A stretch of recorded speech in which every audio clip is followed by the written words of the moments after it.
फिर से एक बार आप लोगों का ब्रिलियंट मैथ्स क्लासेस में स्वागत है। इस वीडियो में हम लोग एनसीईआरटी गणित कक्षा 10 का प्रश्नावली 2.2 का प्रश्न 1 का 3 को हल करेंगे। प्रश्न 1, निम्न द्विघात बहुपदों के शून्य ज्ञात कीजिए। अर्थात ये जो नीचे बहुपद है इसका हमें क्या ज्ञात करना है?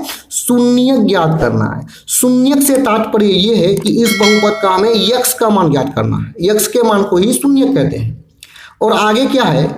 और शून्यकों तथा गुणांकों के बीच के संबंध की सत्यता की जांच कीजिए। तो आइए सबसे पहले इस प्रश्न का जो पहला भाग है शून्य ज्ञात करने का, तो आइए इसका शून्य ज्ञात कर लेते हैं। उससे पहले हम यहां पे लिख लेंगे कि शून्य के लिए, इसके बाद हम लोग ये जो बहुपद है इसको हूबहू यहां पे उतार लेंगे। अब एक बात तो हमें पता है, जब भी किसी बहुपद का हम लोग शून्य ज्ञात करेंगे तो उस बहुपद को बराबर क्या कर देंगे? 0 कर देंगे। आइए इसको यहाँ पे व्यवस्थित हम लोग कर लेते हैं। सबसे पहले लिखेंगे 6x स्क्वायर को। अब 7x को आगे लेके चले आएंगे तो 7x के आगे में माइनस है तो लिख देंगे -7x। 3 को इसके बाद लिख देंगे, 3 के आगे माइनस है तो -3 और बराबर कर देंगे 0। व्यवस्थित करने के बाद चलिए अब इसका शून्य ज्ञात कर लेते हैं। शून्य मतलब यक्स का मान ज्ञात कर लेते हैं। तो यक्स का मान इसका ज्ञात करने के लिए हमें इस बहुपद का गुणनखंड ज्ञात करना पड़ेगा। तो इसका गुणनखंड ज्ञात करने के लिए जो मध्य पद जो देख रहे हैं 7x, इसको हमें 2 पदों में बांटना है। तो आइए यहाँ पे रफ में उस नियम को समझ लेते हैं कि कैसे हम इसको 2 पदों में विभक्त कर सकते हैं। तो यहां हम देखेंगे कि मेरा इस बहुपद में सबसे पहला पद क्या है? 6x square. तो ये पहला पद जो x स्क्वायर है इसके गुणांक को लेंगे। तो यहां पे इसका गुणांक कितना है? 6 है। इसको गुना कर देंगे अंतिम पद से, और अंतिम पद यहाँ कितना है? -3 है।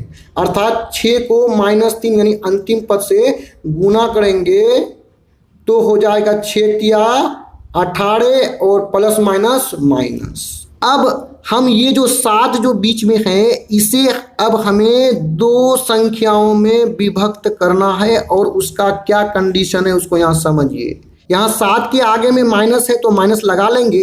अब इस 7 को 2 ऐसी संख्याओं में हमें बांटना है कि दोनों संख्याओं का योगफल या अंतर यानी जोड़ने या घटाने पर -7 आना चाहिए, और इन दोनों को गुना करेंगे तो -18 आना चाहिए। तो ये 2 संख्या क्या होगा उसके लिए हम 18 का यहाँ पे अभाज्य गुणनखंड करेंगे। इसी के गुणनखंड से हम लोग ये 2 संख्याओं को ज्ञात कर लेंगे। तो यहाँ 2 से चलाएंगे तो कितना हो जाएगा? 9। फिर यहाँ चला लेंगे 3 से तो हो जाएगा 3। तो आइए यहाँ पे ये जो दोनों 3 है इन दोनों 3 को गुना करके एक संख्या बना लेते हैं। तो 3 क्या कितना हो जाएगा? 9। यानी ये दोनों को गुना करके एक संख्या 9 बना लिए, और एक संख्या यहाँ पे क्या है? 2 है। यदि दोनों को हम जोड़ते हैं 11 हो रहा है, जबकि हमें कितना? -7 लाना है। यदि हम दोनों को घटाएंगे तो 7 आ रहा है, लेकिन हम देख रहे हैं कि 7 के साथ क्या है? माइनस है।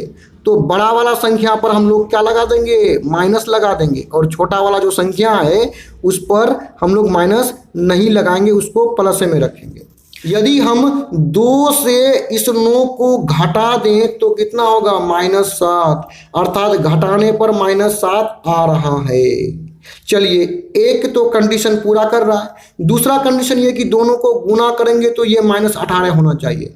तो -9 को यदि 2 से गुना करेंगे तो कितना होगा? -18। अर्थात गुना करने पर भी -18 आ रहा है। दोनों कंडीशन को यहाँ पूरा कर रहा है। तो यहाँ हम -7 को बदल सकते हैं -9 और 2 में बदल सकते हैं। अब 7 के साथ यहाँ पे यक्स है तो यहाँ 9 के साथ भी यक्स लगा देंगे और 2 के साथ भी यक्स लगा देंगे। तो आइए यहाँ पे लिख लेते हैं, ये 6x को हूबहू लिख देंगे और 7 को ये 2 पदों में बांट देंगे। तो पहला पद क्या है? -9x, और दूसरा पद क्या है? प्लस, देखिए आगे में कुछ भी नहीं तो क्या है? प्लस है, प्लस 2x -3 बराबर 0। यहाँ मेरा कंडीशन पूरा हो रहा, फुलफिल कर रहा है। अब यहाँ पे आगे हम क्या करेंगे? 2 का पेयर बना करके उभयनिष्ठ गुणनखंड निकालेंगे। ये जो डॉटेड लाइन किए हैं या हम समझाने के लिए कर रहे हैं, ये डॉटेड लाइन को आपको परीक्षा में नहीं करना है। आइए सबसे पहले इन दोनों के बीच उभयनिष्ठ निकाल लेते हैं, कॉमन निकाल लेते हैं। तो कॉमन निकालने का तरीका क्या है इसको यहाँ समझिएगा। देखिए जो पहला पद है 6x² को यहाँ पे लिखकर इसका गुणनखंड कर लेंगे। 6 का गुणनखंड होता है 2 गुना 3, क्योंकि x की घात 2 है तो x को 2 बार गुना के रूप में लिख देंगे। अब दूसरा जो पद है इसका भी गुणनखंड कर लेते हैं। 9x, 9 का गुणनखंड होता है 3 गुना 3, क्योंकि x एक ही बार है तो गुना x कर देंगे। अब दोनों में मैच करेंगे कि दोनों के गुणनखंड में कौन कौन संख्या शामिल है। जो मैच करेगा उसी को बोलते हैं उभयनिष्ठ अर्थात कॉमन। तो 3 यहाँ भी है, 3 यहाँ भी है। अब x यहाँ भी मैच कर रहा है, x मैच कर रहा है, और इसके अलावा कोई भी मैच नहीं कर रहा। 2 यहाँ पे है तो यहाँ पे नहीं है, 3 यहाँ पे है तो ऊपर में कहीं 3 नहीं है। तो जो मैच किया उसी को उभयनिष्ठ बोलते हैं, उसी को कॉमन बोलते हैं। तो आइए 3 गुना x कॉमन निकला है तो कितना हो जाएगा, 3x हो जाएगा। तो यहाँ पे लिख देंगे 3x, ब्रैकेट शुरू करेंगे। ये 3 और x तो कॉमन निकल गया है ना, बचा क्या, 2 गुना x तो हो जाएगा 2x। तो यहाँ पे लिख देंगे 2x, बीच में माइनस है, माइनस लिख दिए। अब यदि 9x की बात करें तो इसका 3 और x को तो कॉमन निकाल लिए हैं तो इसको लिखेंगे नहीं, तो बचा क्या, इसका 3 बचा है तो यहाँ पे 3 लिख लिए। अब ब्रैकेट को बंद कर देंगे।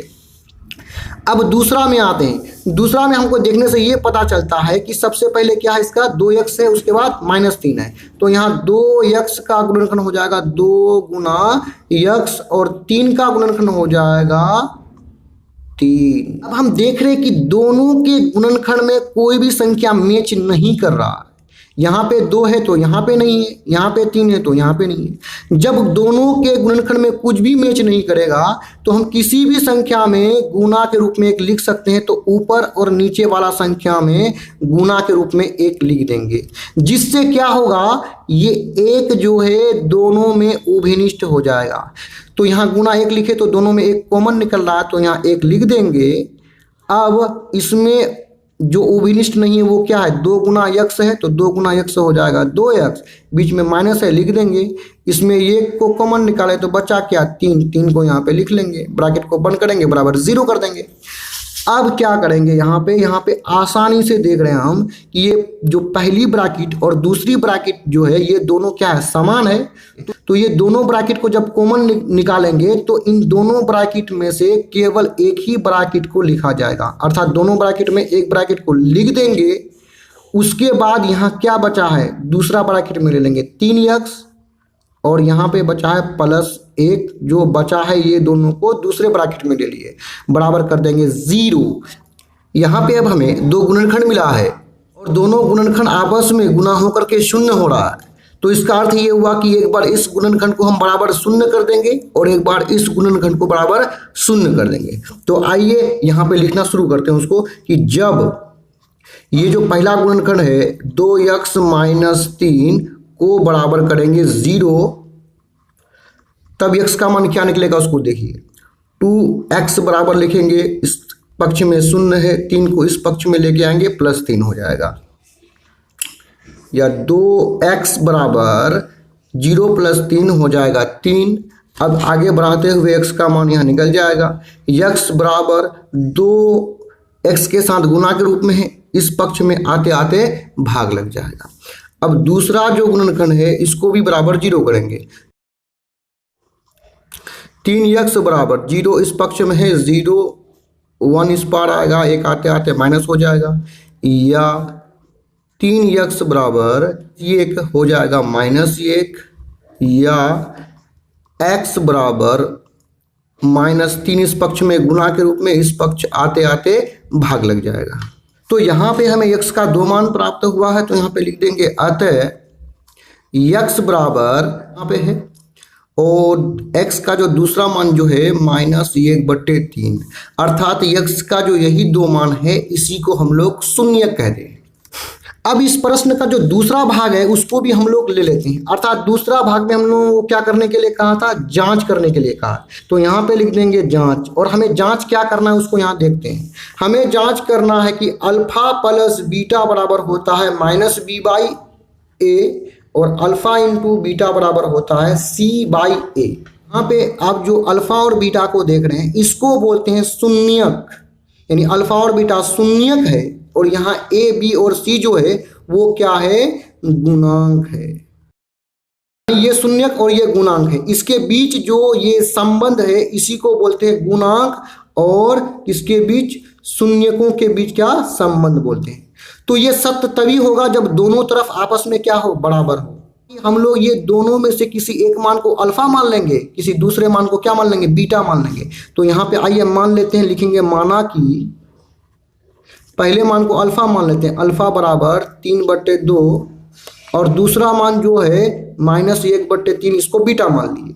अब यहाँ पे ए बी सी गुणांक क्या होता है उसको समझते हैं। यहाँ जो x का दो मान हम लोग जो निकाले हैं वो किस बहुपद का निकाले हैं, वो बहुपद मेरे पास क्या है कि 6x² - 7x - 3 = 0। इसको व्यवस्थित करने के बाद इतना लेकर के आए हैं।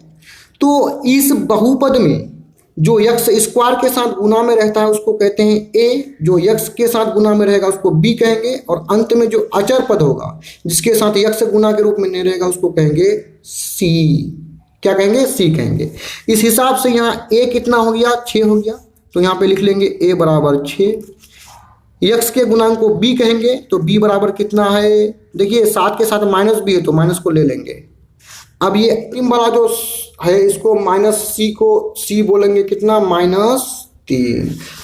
तो अब मान तो हम लोग निकाल लिए। चलिए अब हम लोग क्या कर लेते हैं, जांच कर लेते हैं। सबसे पहले जांच करना कि अल्फा प्लस बीटा बराबर होता है -b/a। लिखेंगे या मान को रखेंगे, अल्फा का मान 3/2, बीच में है प्लस तो प्लस लिख दिए, बीटा का मान -1/3 बराबर, माइनस तो सूत्र वाला है और b का मान -7 है, बट्टा a का मान कितना है, 6 है, रख लिए। चलिए इसको सॉल्व कर लेते हैं हम लोग। यहाँ 3/2 लिखेंगे, ब्रैकेट हटेगा तो प्लस माइनस, -1 कितना हो जाएगा, 3 हो जाएगा। अब यहाँ देखिए माइनस माइनस क्या हो जाएगा, प्लस हो जाएगा, तो +7 आगे में प्लस लिखते नहीं, बट्टा क्या कर देंगे, 6 कर देंगे। अब इसको आगे बढ़ा लेते हैं थोड़ा सा, या लिखेंगे 2 और 3 का एलसीएम नहीं निकलता है तो दोनों को आपस में गुना कर देंगे, 3 दूना 6। तो 2 तिया 6, 3 बार में आया तो उस 3 को 3 से गुना करेंगे, 3 तिया 9, माइनस 2 6 2, 2 को यहाँ पे 1 से गुना करेंगे तो कितना होगा, 2 होगा। इस पक्ष में क्या है, 7/6। आगे इसको बढ़ा लेते हैं, या लिखेंगे यहाँ पे, देखिए यहाँ घटाते हैं, 9 से 2 जाने पर कितना होगा, 7 होगा, बट्टा 6 बराबर, इस पक्ष में भी क्या है, 7/6। अर्थात यहाँ हम देख रहे हैं कि दोनों पक्ष जो है आपस में क्या है, बराबर है। तो बराबर के इस पक्ष को बोलते हैं लेफ्ट हैंड साइड, और बराबर के इस पक्ष को बोलते हैं राइट हैंड साइड। दोनों आपस में बराबर है तो बराबर लगा दिए, अर्थात दोनों बराबर है तो ये संबंध क्या है, सत्य है। और दूसरा संबंध भी हम लोग थोड़ा सा देख लेते हैं, अल्फा इंटू बीटा बराबर c/a, दूसरा संबंध है। यहाँ करेंगे, या अल्फा का मान कितना है, 3/2, और बीटा का मान है -1/3 बराबर, c का मान है कितना, -3, और a का मान कितना है, 6 है। यहाँ हम लोग सॉल्व कर लेंगे, यहाँ 3 ऊपर नीचे कट जाएगा। अब यहाँ 3 1 कम 3, 2 तिया 6, या लिखेंगे ऊपर में कितना बचा है, 1 बचा है, और नीचे में क्या बचा है, 2 बचा है। यहाँ ऊपर में कितना बचा, 1 बचा, नीचे में क्या बचा है, 2 बचा है। दोनों पक्ष का माइनस जो है वो कट के समाप्त हो जाएगा। अब दोनों पक्ष आपस में क्या है, बराबर है। बराबर के इस पक्ष को लेफ्ट हैंड साइड और बराबर के इस पक्ष को राइट हैंड साइड कहते हैं। दोनों आपस में बराबर है तो बीच में बराबर कर देंगे और देखेंगे कि ये जो शर्त है वो क्या है, सत्य है। इस तरह का और भी वीडियोस को देखने के लिए आप हमारे चैनल के प्ले लिस्ट में जाकर के देख सकते हैं। वीडियो देखने के लिए धन्यवाद।